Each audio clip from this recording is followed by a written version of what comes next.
अस्सलाम वालेकुम, कैसे हैं आप सब लोग। उम्मीद करती हूँ कि आप लोग बिल्कुल ठीक ठाक होंगे इंशाल्लाह। आज की जो मेरे पास न्यू बॉर्न के बारे में बातें हैं वो सब एज़ अ न्यू मॉम मुझे भी नहीं पता थी, लेकिन अब मेरी बेटी माशाल्लाह 7 मंथ्स प्लस है, तो मुझे अब वो आहिस्ता आहिस्ता समझ में आ रही हैं सब।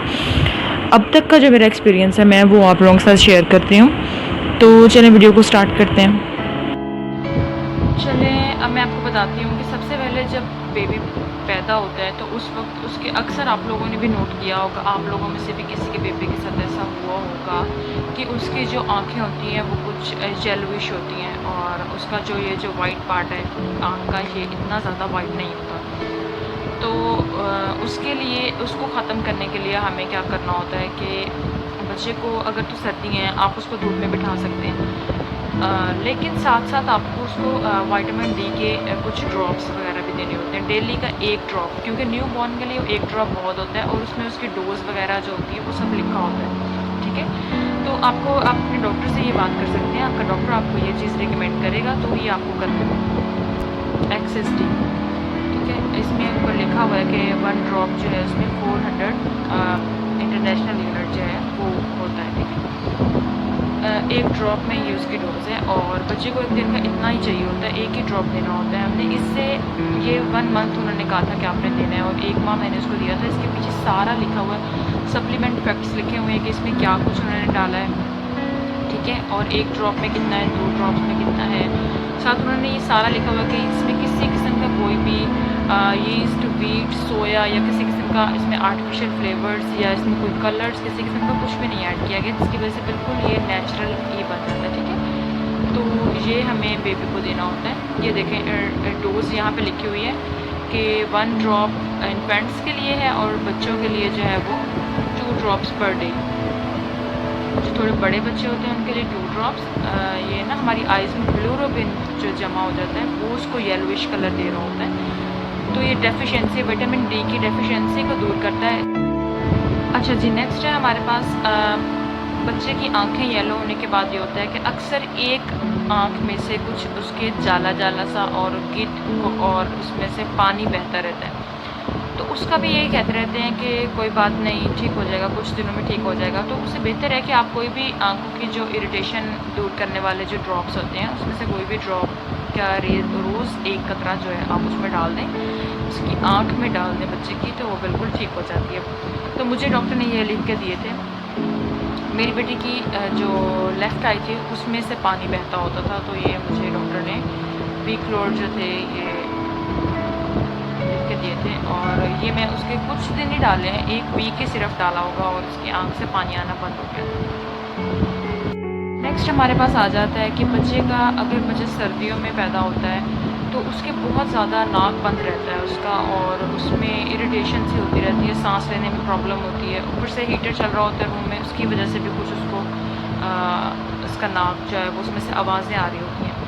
तो गर्मियाँ सर्दियाँ दोनों में ही ये होता है ऐसा, और न्यू बॉर्न का तो ख़ास तौर पे होता है क्योंकि उसके नाक की सही से सफाई नहीं की जा रही होती, बहुत छोटा सा नाक होता है, उसके अंदर किस तरह से सफाई की जाए तो ये मैं आपको बताती हूँ कि इसके लिए मिलते हैं कुछ नेज़ल ड्रॉप्स मिलते हैं। आप नेज़ल ड्रॉप कोई भी बाय कर सकते हैं, ठीक है, लेकिन मैंने अपने डॉक्टर से बात की थी तो उन्होंने बोला था कि नहीं, आपको नेज़ल ड्रॉप्स नहीं देने, आप नॉर्मल सलाइन जो होता है वाटर नॉर्मल सलाइन का आप लोगों को पता ही होगा, आप वो नॉर्मल सलाइन जिसके अंदर इंजेक्शन ऐड करके जो वाटर ड्रिप लगाई जाती है वो उसमें नॉर्मल सलाइन होता है। तो ये मैंने नॉर्मल सलाइन इस तरह डब्बी में डाल कर अपने पास रख लिया था और मैं उसके एक आधा ड्रॉप डालती थी तो अंदर से सारा नरम हो जाता था। उसके बाद आप जो है उसमें कॉटन बर्ड्स यूज़ कर सकते हैं। कॉटन बर्ड्स के साथ आपको ये इस तरह बारीक से बिल्कुल जो कॉटन बर्ड्स होते हैं ना, ये बारीक से ये लेने हैं, ठीक है, और आप बेबी के नाक में इजीली चले जाते हैं। नाक और कान दोनों की सफाई के लिए ज़रूरी है, तो आप कॉटन बर्ड्स जो हैं वो यूज़ करें उसके लिए, ठीक है,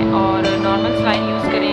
नेज़ल ड्रॉप्स अगर आप कोई ले रहे हैं आप अपने डॉक्टर से पूछ सकते हैं। नेज़ल ड्रॉप्स आपको हर तरह के प्राइस में मिल जाता है, आप नॉर्मल सा नेज़ल ड्रॉप भी बाई कर सकते हैं, लाजमी नहीं कि आप हर चीज़ जो है वो एक्सपेंसिव बाई करेंगे तो भी आपको अच्छा रिजल्ट मिलेगा, ठीक है। और मैं आपको बता देती हूँ कि जो नेज़ल ड्रॉप्स हैं ये इस पर लिखा हुआ है कि ये 32 रुपीज़ के हैं जस्ट, और ये जो आई ड्रॉप्स हैं ये 34 रुपीज़ के हैं। मतलब आप नॉर्मल से बच्चों के लिए जो मिलते हैं ड्रॉप्स आप वो बाई करें, ठीक है। अच्छा, अच्छा मैं आपको दिखाती हूँ, ये भी कॉटन बड्स, ये मैंने पहले बाई किए थे, लेकिन ये मुझे आइडिया हुआ, मैंने घर ला के जब इसको ओपन किया तो ये देखा ये बहुत ज़्यादा मोटा था। मैं आपको दूसरा दिखाती हूँ जो मैंने बेटी के लिए लिया हुआ।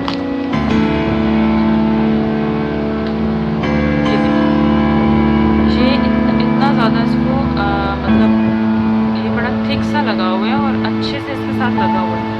ये तो अक्सर ऐसा होता है कि अगर इसको मैं अपने कान में भी अगर पहनने लगूँ तो इसके कॉटन उतर के नीचे जाता है। तो आपको अगर इसे भी साफ़ करना है तो आपको बड़े अच्छे से उसको ध्यान से देखना होता है कि इसके नाक में कोई भी किसी भी किस्म का कॉटन का पार्टिकल, कोई भी इसका जो क्या कहते हैं रेशा सा कुछ रह ना जाए, ठीक है।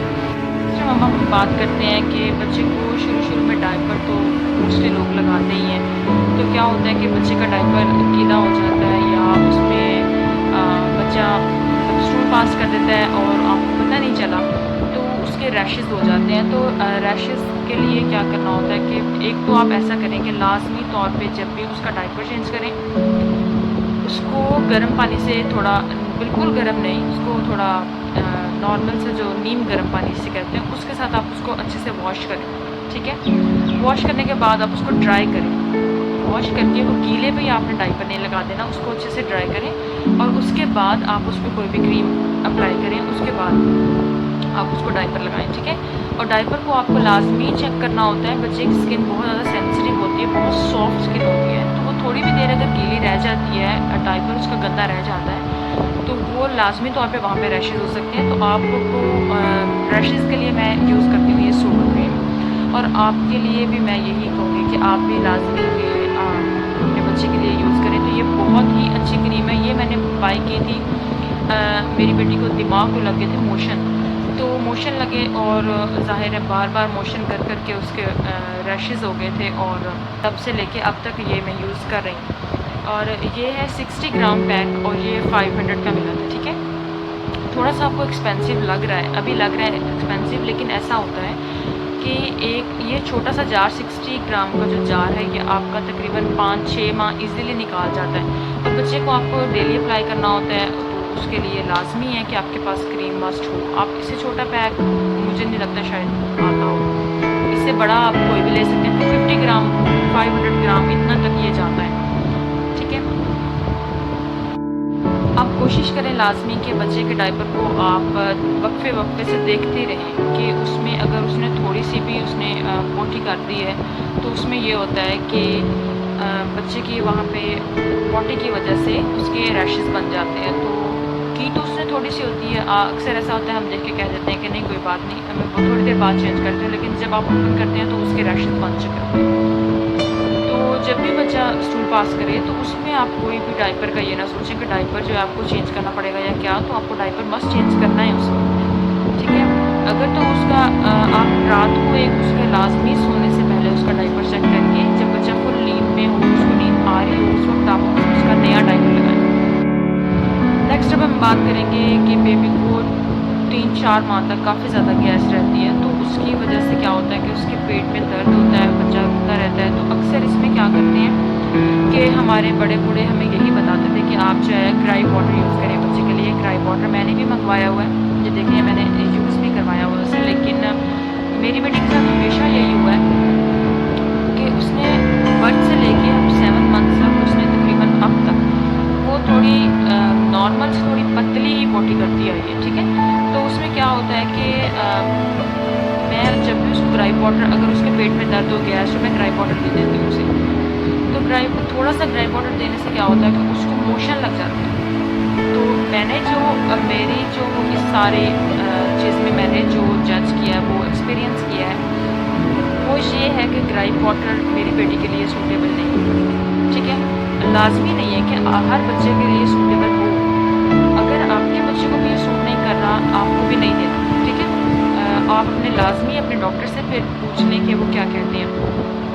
तो ऐसा हुआ था कि जब दिमाग 3 माह की थी, तकरीबन 2-3 माह की, तो उसको बहुत ज़्यादा गैस हो गई थी और वो हर वक्त रोती रहती थी। 3 दिन तो वो इतना ज़्यादा रोई है, बहुत ज़्यादा। तो उसमें क्या था कि उसको गैस हो गई थी बहुत ज़्यादा, और वो जब खारिज नहीं होती तो ज़ाहिर है बच्चे के पेट में वो अकड़ाव पैदा करती है, उसको दर्द होता है। तो हम डॉक्टर के पास लेके गए थे, तो उन्होंने हमें ये 2 ड्रॉप्स कोलिक ड्रॉप्स लिख के दिए थे। एक तो ये कोलिबिट और ये है कलरलेस ड्रॉप, ठीक है। तो क्या होता है कि ये इसमें लिखा हुआ है natural remedy for relief in colic, pain, gas, bloating and discomfort, ठीक है, किसी भी किस्म का। और ये वाकई इफ़ेक्टिव है। ये जब मैंने अपनी बेटी को दिए तो मुझे आइडिया हुआ कि ये इसके साथ उसको अच्छा रिलीफ होता था। और वो क्या था कि ये ड्रॉप्स जैसे ही मैं उसको देती थी थोड़ी देर में वो सो जाती।